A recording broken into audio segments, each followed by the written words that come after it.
Peuple congolais, chers compatriotes, bonjour, bonsoir, selon l'endroit où vous suivrez cette communication. En effet, ça fait un moment que je ne communique plus. Et ça, effectivement, pour certaines raisons. Mais des fois, se taire, c'est être complice. C'est comme on dirait, une non-assistance à personne en danger. C'est pour cela que j'ai pris la décision de venir encore devant vous pour vous dire les dessous de l'agitation, pour vous parler des dessous de l'agitation de la vente des terres aux Rwandais.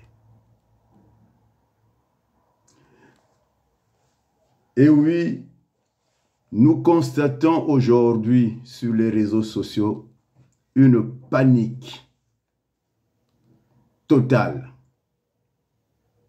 comme si cette histoire-là datait d'aujourd'hui.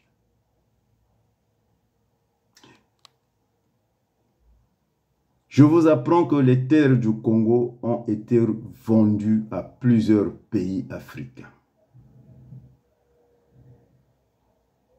En 2017, au mois de juillet, les terres du Kwilu étaient vendues. Nous dormions. Aujourd'hui, on se lève parce qu'on a touché le poule, on a touché la Bwenza.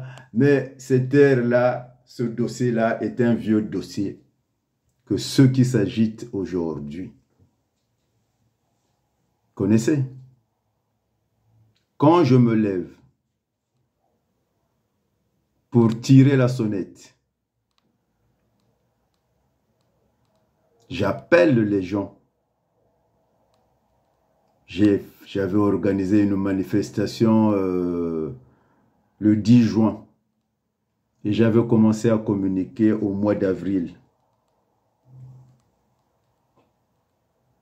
Mais les Congolais ne se sont pas levés, que ce soit ceux de Paris, de la diaspora, comme on dit, que ce soit ceux de l'intérieur. Seul Mathias Nzon avait emboîté le pas. Et j'avais vu combien de Congolais qui étaient venus avec moi. Je vais vous les citer. Monsieur Kouzonzissa était là le 10 juin 2022. Monsieur Cicéron Massamba était bien là. Le général Vadou était là. Le pasteur Israël Noumazalaï était là. Grace Louemba était là. Mamangoulou. Hein? Itoi Jérôme au Congo était là. Nemfumu Madissou était là. Evrard Nango était bien là. Bob Ebaka était bien là. Jean-Guy Koualou était bien là. Prince Kitemo, il était là. Et où étaient les autres Congolais? J'avais commencé à communiquer depuis le mois d'avril. Ils avaient boycotté. On avait eu l'assistance, la solidarité du RCK, représenté par Blandine Diafoutois et Martin Sali. Bien sûr, il y a eu d'autres frères et sœurs africains qui étaient là. Il y avait certains Camerounais, Camerounaises, il y avait, oui, des Gabonais aussi. J'avais vu des Gabonaises. Mais où étaient ceux qui aujourd'hui se lèvent en train de venir faire le cinéma qu'ils font? Malgré tout ce cinéma-là, malgré tout ce qu'ils avaient fait, j'ai lancé un appel. J'ai demandé à la diaspora de se rencontrer et d'échanger sur la situation. Mais qu'est-ce que nous voyons?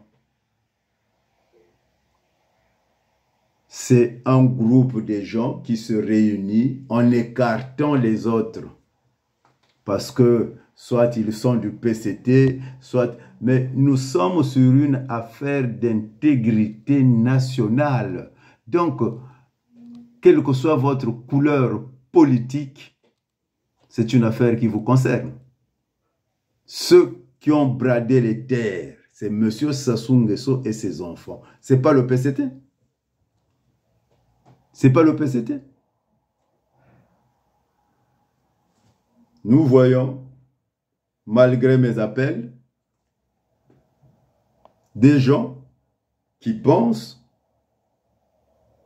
qu'ils sont des moutons blancs et que les autres sont des moutons noirs. Monsieur le colonel Moussunda, où étiez-vous quand moi, Armand Manziono, je lance cet appel? Où étiez-vous, monsieur? Le CRC était où? Sur la planète Mars. J'ai été déposé en courrier. Il est en ligne, ce courrier-là. Monsieur Mierassa, vous m'aviez fait l'honneur de m'appeler pour vous enquérir de la situation. Jusqu'à me demander que je vous transfère la lettre que j'étais déposée à l'ambassade du Rwanda. Et après, où est-ce que nous sommes arrivés? Aujourd'hui, on vous voit tous venir faire du cinéma. Et pour démontrer que vous êtes des anti-congolais, vous n'arrivez pas, surtout dans la diaspora, de parler avec les autres.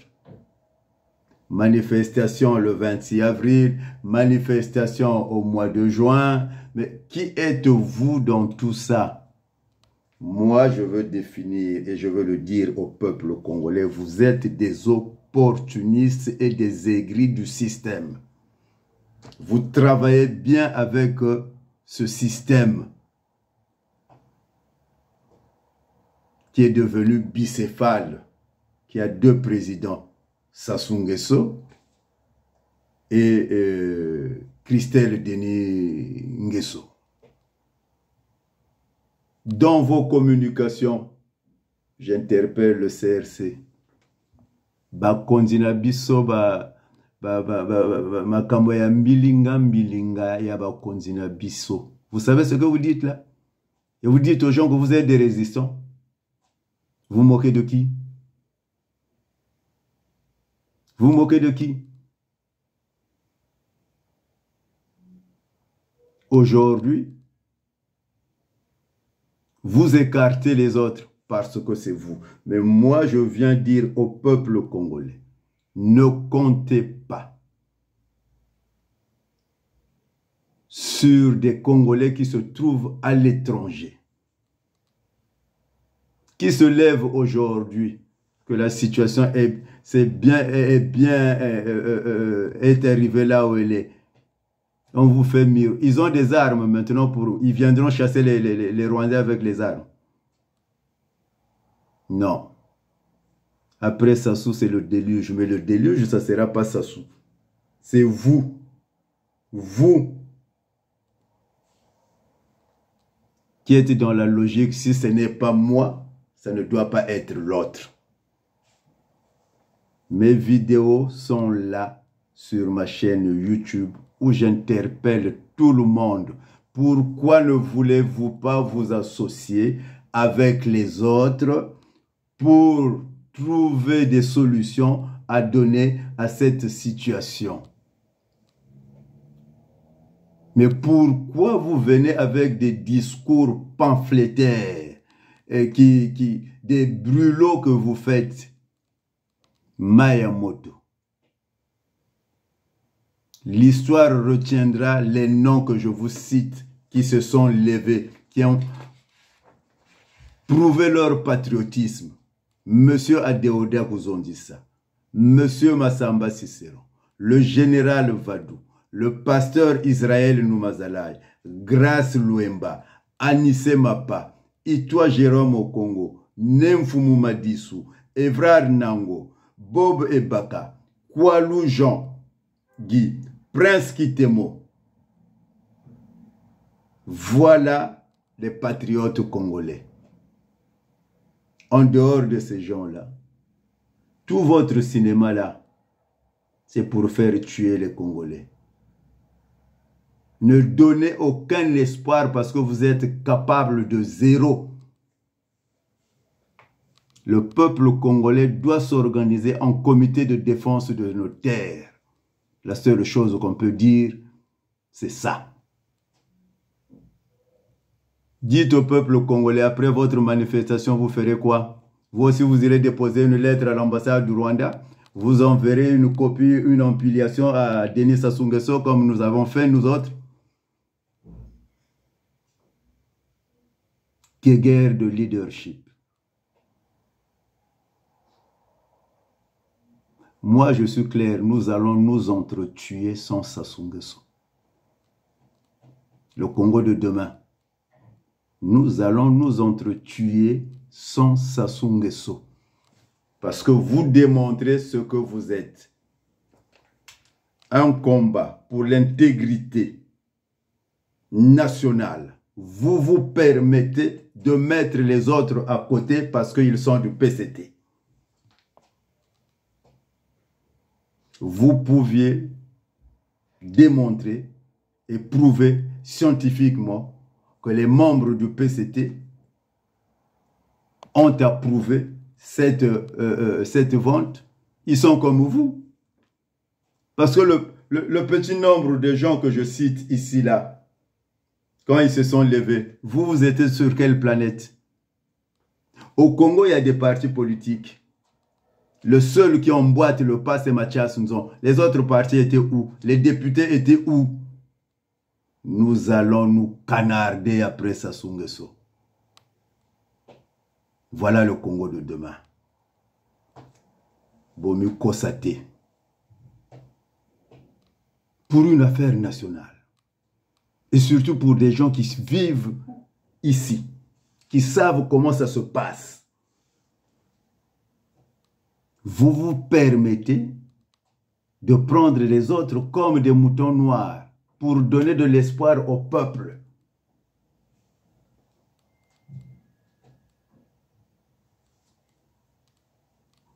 Les mots me manquent. Allez-y, manifestez. Allez-y récupérer les terres. Je vous l'apprends. Les terres de Pointe-Noire étaient vendues depuis 2017. Il y a l'Ouganda aussi qui a acheté au Congo. Il y a la Namibie. Il y a le Maroc. Il y a les Émirats. Mais vous êtes des rigolos. Quand on vous demande qu'on s'asseye pour qu'on essaie de réfléchir sur cette situation-là, vous venez étaler vos émotions. Mais vous étiez où le 10 juin 2022? Venez répondre. J'ai la liste de ceux qui étaient là-bas, ce jour-là, qui se sont levés et que j'appelle des patriotes. Que j'appelle des patriotes. Vous qui venez aujourd'hui sortir des larmes de crocodile, vous êtes sérieux? Franchement, vous n'avez pas honte? Moi, je croyais qu'il n'y avait que Sassou Nguesso qui était né avant la honte au Congo. Alors que la liste est longue. Cher peuple congolais, je veux m'arrêter là. Prenez le courage. Formez des comités de défense. Avec tout ce que vous pouvez avoir. Et attendez les Rwandais de pied ferme. Parce que cette situation-là ne peut pas continuer comme nous la vivons. Et pour ceux qui arriveront aux affaires demain, ils doivent bien savoir que le Congo, les terres du Congo ont été toutes vendues, toutes sans exception. J'en ai terminé. Je ne demanderai pas à Dieu de vous bénir, mais qu'il vous punisse.